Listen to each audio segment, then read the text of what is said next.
সবাইকে অনন্যাস ওভেন কিচেনে স্বাগত। আজ বানিয়ে দেখাবো তোমাদের সম্পূর্ণ একটা নিরামিষ পিজা রেসিপি, যা তোমরা খেলে বুঝতেই পারবে না এতে পেঁয়াজ রসুন ইউজ করা হয়নি। তোমরা কিন্তু নিরামিষ দিনে অবশ্যই বানিয়ে খেতে পারো, আর যারা নিরামিষ খাও তারা তো মাস্ট ট্রাই করবে। তাহলে এখানে লম্বা টুকরো করে কেটে রাখা 2 ধরনের ক্যাপসিকাম, টমেটো, কর্ন নিয়েছি, সুইট কর্ন, মাশরুমগুলোকে পাতলা করে কেটে নিয়েছি, আর ছোটো ছোটো টুকরো করে পনির কেটে নিয়েছি। এখানে জিরে গুঁড়ো, ধনে গুঁড়ো, পনির মশলা, আর একটু নিয়ে নিয়েছি চাট মশলা, হলুদ গুঁড়ো, লঙ্কা গুঁড়ো, salt, butter, Amul cheese spread, Amul cheese, no onion, no garlic, tomato sauce, আর এখানে রয়েছে রেডিমেড পিজা বেস। এখানে স্টেপ 1, এবার প্রথমে পনিরগুলোকে সমস্ত মশলা দিয়ে ম্যারিনেট করে নেব। আমি যা যা মশলা নিয়েছি এখানে কোনো অনিয়ন গার্লিক নেই, সম্পূর্ণ নিরামিষ। ভালো করে মিশিয়ে নেবো। তোমরা মশলা যখন কিনবে না তখন ইনগ্রিডিয়েন্টসে দেখে নেবে ওখানে অনিয়ন বা গার্লিক আছে কিনা। তারপরে একটু সর্ষের তেল ভালো করে মাখিয়ে দিলাম। তোমরা যদি সর্ষের তেল না মাখাতে চাও তোমরা একটুখানি সাদা তেল ইউজ করতে পারো। প্যানের মধ্যে একটুখানি তেল দিয়ে পনিরগুলোকে দিয়ে একটু হালকা করে ভেজে নেবো, যাতে একটু হালকা লাল লাল হয়ে যায় এবং খেতে খুব সুন্দর লাগে। এবং একটু ফ্লেভারটা বাড়ানোর জন্য ওতে হাফ চামচের মতো একটু বাটার দিয়ে দেবো। দিয়ে বাটারটা দিয়ে মিশিয়ে পনিরগুলোকে নামিয়ে দেবো। পনিরটা কিন্তু আমার এখানে একদম রেডি হয়ে গেল।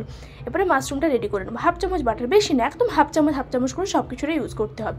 একটু সল্ট আর একটুখানি ব্ল্যাক পেপার দিয়ে দেবো। ব্ল্যাক পেপার এবং সল্টটাকে দিয়ে ভালো করে ভাজা করবো। তবে এমনি অটোমেটিক মাশরুম থেকে প্রচুর পরিমাণে জল বেরোবে, ওই জলেই মাশরুমটা সেদ্ধ হয়ে যাবে। আর এক্সট্রা চাপা দেওয়ারও দরকার নেই, জল দেওয়ারও দরকার নেই।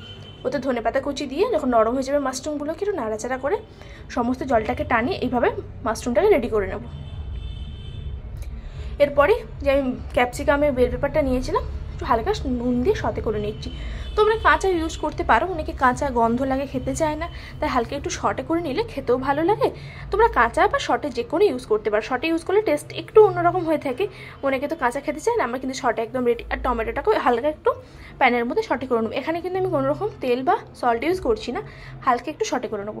স্টেপ 2, এবারে একটা পিজা সস বানিয়ে নেবো। যেহেতু আমি নো অনিয়ন গার্লিক বানাচ্ছি তাই বানিয়ে নিচ্ছি। প্রথমে একটু টমেটো সস নিয়ে নিলাম, আর এখানে নিয়ে নিচ্ছি রেড চিলি সসে অনেক সময় গার্লিক থাকে, তোমরা কিন্তু দেখে নেবে।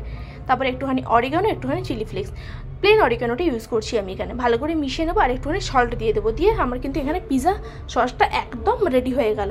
স্টেপ 3তে এবারে রেডি করে নেবো পিজাটাকে। প্রথমে একটুখানি বাটার পিজা বেসের উপরে লাগিয়ে নেব। এরপরে ওতে দিয়ে দেবো চিজ স্প্রেড। তোমরা চিজ স্প্রেড ইউজ করছি আমি এখানে, অল্প চিজ স্প্রেড দিয়ে দেবো। খেতে ভালো লাগে। তোমাদের কাছে যদি না থাকে তোমরা নাও ইউজ করতে পারো, অসুবিধা নেই। তখন এমনি চিজের পরিমাণটা একটু বেশি দিতে হবে।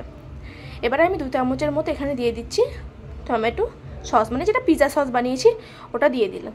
দেওয়া হয়ে গেলে ভালো করে স্প্রেড করবে, একদম ধার বরাবর করবে না, ধারটা একটু ছেড়ে লাগাবে। তারপরে কি ক্যাপসিকাম টমেটোগুলোকে পরপর সাজিয়ে নেব, তারপরে মাশরুম সাজাবো। এইভাবে পরপর কিন্তু আমি যা কিছু আমি ইউজ করছি সব সাজিয়ে নেব। দেখো আমি আস্তে আস্তে করে সব কিছুটা অল্প অল্প দিয়ে সাজিয়ে দিচ্ছি। তোমরা বাড়িতে যেহেতু বানাচ্ছ একটু স্টাফিংটা একটু বেশি থাকলে খেতে ভালোই লাগে অবশ্যই। একটু কর্ন দিয়ে দিলাম, দেওয়ার পর এবারে ওর মধ্যে একটু দিয়ে দেবো চিজ। আমি এখানে প্রসেস চিজ ইউজ করছি, তোমরা মজারেলা চিজ ইউজ করতে পারো। তখন মজারেলা চিজটা ছিল না বলেই প্রসেস চিজ ইউজ করছি। পিজাটা রেডি, এবারে ফ্রাই করব মানে কি, তোমরা কিন্তু মাইক্রোওভেনে ইউজ করতে পারো, কিন্তু আমি এখানে তাওয়ার মধ্যে, যারা সবার বাড়িতে তো মাইক্রোওভেন নেই, কীভাবে তোমরা করতে পারো সহজে আমি সেটাই বানাচ্ছি।